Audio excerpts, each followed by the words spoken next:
దేశ ప్రధానిగా నరేంద్ర మోదీ మూడోసారి ప్రమాణ స్వీకారం చేయనున్నారు. ఆదివారం సాయంత్రం 7:15 మోదీతో రాష్ట్రపతి ద్రౌపది ముర్ము ప్రమాణం చేయిస్తారు. మోదీతో పాటు మంత్రి మండలి సభ్యులు కూడా ప్రమాణ స్వీకారం చేయనున్నారు. రాష్ట్రపతి భవన్ లాన్స్ లో ఘనంగా కార్యక్రమం జరగనుంది. మోదీ ప్రమాణ స్వీకార కార్యక్రమానికి సుమారు 10,000 మంది హాజరు కానున్నారు. ఆహ్వానితుల్లో వివిధ దేశాధినేతలు, జాతీయ నేతలు, గవర్నర్లు, ముఖ్యమంత్రులు, మాజీ గవర్నర్లు, ఎంపీలు, బీజేపీ ఎమ్మెల్యేలు, సీనియర్ నేతలు ఉన్నారు. వందే భారత్ లోకో పైలట్లు, పారిశుద్ధ్య కార్మికులు, సెంట్రల్ విస్టా కార్మికులు ప్రత్యేక ఆహ్వానితులుగా ఉన్నారు. మోదీ ప్రమాణ స్వీకారంతో ఢిల్లీలో హై అలర్ట్ ప్రకటించారు.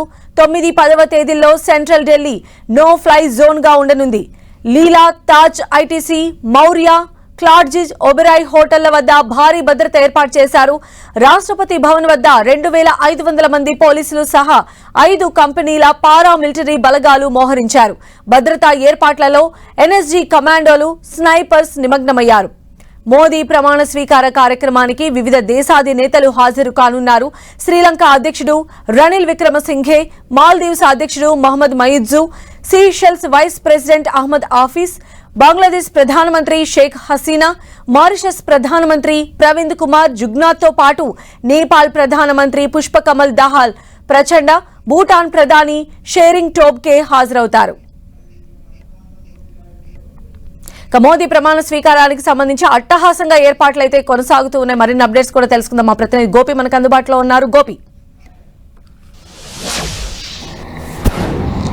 భారత ప్రధానిగా వరుసగా మూడోసారి నరేంద్ర మోడీ ప్రమాణ స్వీకారం చేయబోతున్నారు. రేపు సాయంత్రం 7:15 రాష్ట్రపతి భవన్ లో ఈ ప్రమాణ స్వీకారం అట్టహాసంగా ఘనంగా జరగబోతోంది. సుమారు 10,000 మంది వరకు కూడా ప్రముఖులు ఈ ప్రమాణ స్వీకార కార్యక్రమానికి హాజరు కాబోతున్నారు. రాష్ట్రపతి భవన్ ప్రస్తుతం శత్రు దుర్భేద్యంగా తీర్చిదిద్దడం జరుగుతుంది.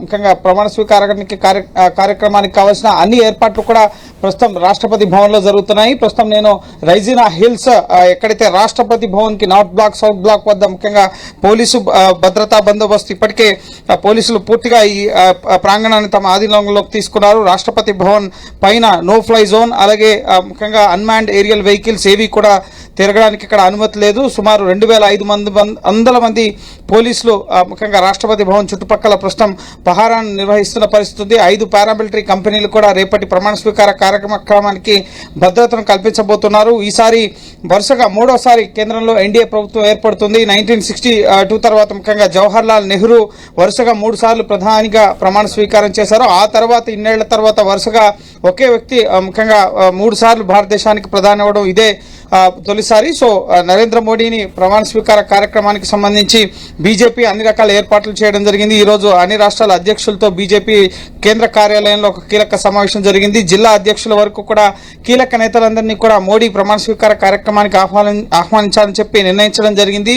బీజేపీ జాతీయ పదాధికారులు, ప్రధాన కార్యదర్శులతో పాటుగా బీజేపీకి సంబంధించిన ఎంపీలు, అలాగే ప్రధానంగా గవర్నర్లు, అలాగే ఇటు రాష్ట్రాల ముఖ్యమంత్రులు, జాతీయ నాయకులందరినీ ఆహ్వానించడంతో పాటుగా వివిధ దేశాధినేతల్ని కూడా ఈ కార్యక్రమానికి ఆహ్వానిస్తున్నారు. సో ప్రస్తుతం రాష్ట్రపతి భవన్లో అయితే పూర్తి స్థాయిలో ఏర్పాట్లు జరుగుతున్నాయి. ముఖ్యంగా రేపు మంత్రివర్గానికి సంబంధించి ఎవరెవరు, ముఖ్యంగా ఎన్డీఏ మిత్రపక్షాలకు సంబంధించి ఎవరెవరికి కేబినెట్ లో స్థానం దక్కబోతుంది అన్న అంశానికి సంబంధించి కూడా ప్రస్తుతం కసరత్తు జరుగుతోంది. జేపీ నడ్డా, అలాగే అమిత్ షాతో పాటుగా పార్టీ సంస్థాగత వ్యవహారాలకు సంబంధించిన ప్రధాన కార్యదర్శులు ఈ కేబినెట్ కూర్పు పైన బీజేపీలో ఎవరెవరికి స్థానం కల్పించాలి. ఎందుకంటే 19 మంది సిట్టింగ్ మంత్రులు ప్రస్తుతం ఈ ఎలక్షన్స్ లో ఓడిపోవడం జరిగింది కాబట్టి సో వారి స్థానంలో కొత్త వారికి అవకాశం కల్పించాల్సి ఉంటుంది. అలాగే ఎన్డీఏ మిత్రపక్షాలకు కూడా పెద్దపీట వేయాల్సి ఉంటుంది కాబట్టి so TDP, JDU, Shiv Sena, Eknath Shinde వర్గంతో పాటుగా ఎల్జేపీ పార్టీలకి ప్రధానంగా ఎక్కువ ప్రాధాన్యత కల్పించే పోర్ట్ఫోలియోస్ వాళ్ళు అడుగుతున్నట్లుగా కూడా తెలుస్తుంది. సో వీటన్నిటికి సంబంధించిన కసరత్తు ఇప్పటికే జరుగుతుంది. సో రేపు సాయంత్రానికి పోర్ట్ఫోలియోస్ ఎవరెవరికి ఎన్ని పోర్ట్ఫోలియోస్ రాబోతున్నాయి, మంత్రివర్గంలో ఎటువంటి ప్రాధాన్యత లభించబోతుంది అనేది రేపు మధ్యాహ్నం సాయంత్రానికి స్పష్టత వస్తుంది. అనంతరం రేపు సాయంత్రం ప్రధాని మోడీతో పాటుగా మంత్రిమండలి సభ్యులు కూడా రాష్ట్రపతి చేతుల మీదుగా ప్రమాణ స్వీకారం అనేది చేయబోతున్నారు. గోపి, మోదీతో పాటు ఇంకా ఎవరెవరు ప్రమాణ స్వీకారం చేసే అవకాశం కనిపిస్తోంది? ఇప్పుడు అలయన్స్ అనేది చాలా ఇంపాక్ట్ రోల్ ప్లే చేస్తున్నటువంటి ఈ టైంలో అంటే వాళ్ళ పోర్ట్ఫోలియోకి సంబంధించి ఎవరెవరికి ఇస్తారనే దానికి సంబంధించి లిస్ట్ ఎప్పుడు బయటకు వచ్చే అవకాశం ఉందట? సార్ రేపు మధ్యాహ్నానికి స్పష్టత వచ్చే అవకాశం ఉంది. ఎన్డీఏ మిత్రపక్షాలకి ఎవరెవరికి ఎన్నెన్ని పోర్ట్ఫోలియోలు దక్కబోతున్నాయి, అలాగే బీజేపీలో ఎవరికి కేంద్ర మంత్రివర్గంలో ప్రధాన కేబినెట్ హోదా దక్కబోతోంది అనేది రేపు సాయంత్రానికి స్పష్టత రాబోతోంది. సో ప్రస్తుతం సంప్రదింపుల దశలోనే ఇంకా ఉన్నారు.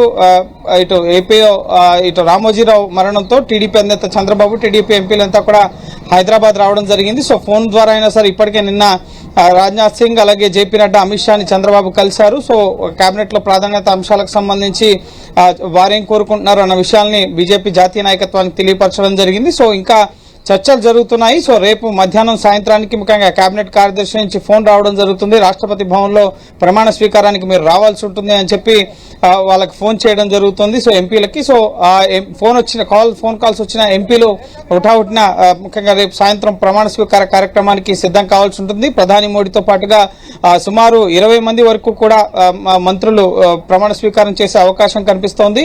అయితే బీజేపీకి సంబంధించి ఇప్పటికే ఉన్న సిట్టింగ్ కేంద్ర మంత్రులు ఎవరైతే ఉన్నారో సో వాళ్ళు ప్రధాని మోడీతో పాటుగా ప్రమాణ స్వీకారం చేస్తారు. కొత్తగా ఎంపికైన ఎంపీలు కూడా ఫస్ట్ టైం ఇటు లోక్సభకి ఎంపికైన వాళ్ళు, అలాగే గతంలో సీనియారిటీ ప్రకారం సామాజిక సమీకరణాల ఆధారంగా అలాగే సమర్థత ఆధారంగా కూడా ఇటు కేంద్ర మంత్రి పదవులకి అభ్యర్థుల్ని సెలెక్ట్ చేయడం జరుగుతుంది. బీజేపీ తమ పార్టీలో ఉన్న నేతల్ని ఇంతకుముందు గెలిచిన వారు అలాగే సీనియారిటీ ప్రకారం అలాగే సామాజిక సమీకరణాల ఆధారంగా బీజేపీ తమ పార్టీలోని ఎంపీలని కేంద్ర మంత్రి పదవులకు ఎంపిక చేయడం జరుగుతుంది. అలాగే ఇండియా మిత్ర పక్షాలు, భాగస్వామ్య పక్షాలు వారి పార్టీలో ఉన్న ఎస్సీ, ఎస్టీ, ఓబీసీ అలాగే సామాజిక వర్గాల ఆధారంగా సీనియారిటీ ఆధారంగా కూడా వాళ్ళు కూడా ముఖ్యంగా ఎవరైతే కేంద్రంలో తమకిచ్చిన పోర్ట్ఫోలియోలకి ఎవరిని సూచిస్తారు అనేది కూడా రేపు మధ్యాహ్నం కల్లా స్పష్టత వస్తుంది. సో ప్రస్తుతం కన్సల్టేషన్స్ అనేవి తుది దశలో ఉన్నాయి. ఇంకా ముఖ్యంగా ప్రధాని మోడీ కూడా నిన్న చెప్పడం జరిగింది, బ్రేకింగ్ న్యూస్ ఏవి కాదు, ఎవరెవరు కేంద్ర మంత్రులు అవుతారనేది నా ఒక్కరికి మాత్రమే తెలుసు, స్పెక్యులేషన్స్ నమ్మొద్దు అని చెప్పి నిన్న నేరుగా ప్రధాని ముఖ్యంగా డిజిగ్నేటెడ్ గా ప్రధానిగా ఉన్న నరేంద్ర మోదీ నిన్న చెప్పడం జరిగింది. సో ఖచ్చితంగా ఈసారి కేబినెట్ కూర్పు అనేది చాలా కీలకంగా మారింది. ఎన్డీఏ మిత్రపక్షాలకి పెద్దపీట వేసే దిశగా, అలాగే దక్షిణాది రాష్ట్రాలకు ఎక్కువ స్థానాలు వచ్చే అవకాశం ఉంది. తెలుగు రాష్ట్రాలకు సంబంధించి ప్రధానంగా ఏపీ, తెలంగాణకు సంబంధించి 1/2 డజన్ వరకు కూడా కేంద్ర మంత్రులు కేబినెట్ లో ఉండే అవకాశం కనిపిస్తోంది. అది కేబినెట్ హోదా కానీ, ఇండిపెండెంట్ ఎంఓఎస్ కానీ, అలాగే సహాయ మంత్రులుగా కానీ సుమారు ఆరుగురు కేంద్ర మంత్రులు తెలుగు రాష్ట్రాల నుంచి ఉండే అవకాశం కనిపిస్తుంది. ఇటు ఆంధ్రప్రదేశ్ నుంచి 4, టీడీపీ కూటమికి సంబంధించి టీడీపీకి 2, అలాగే ఇటు జనసేన, బీజేపీకి 2 ముఖ్యంగా ఒక్కొక్కటి చొప్పున. సో మొత్తం ఏపీ నుంచి 4, అలాగే తెలంగాణ నుంచి 2 కిషన్ రెడ్డి, బండి సంజయ్ పేర్లు ప్రధానంగా వినిపిస్తున్నాయి. కిషన్ రెడ్డి ఇప్పటికే కేంద్ర మంత్రిగా ఉన్నారు. సో బండి సంజయ్ కి పేరు ప్రధానంగా వినిపిస్తోంది.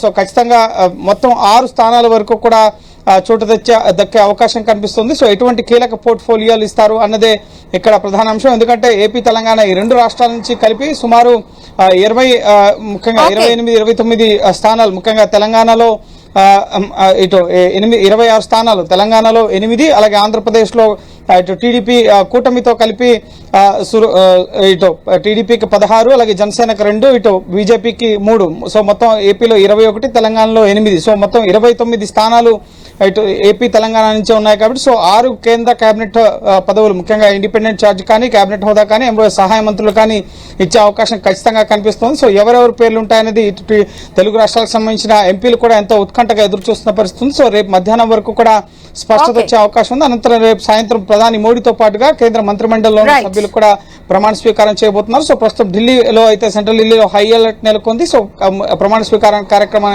ఏర్పాట్లు కూడా ముమ్మరంగా సాగుతున్నాయి. రైట్ గోపి.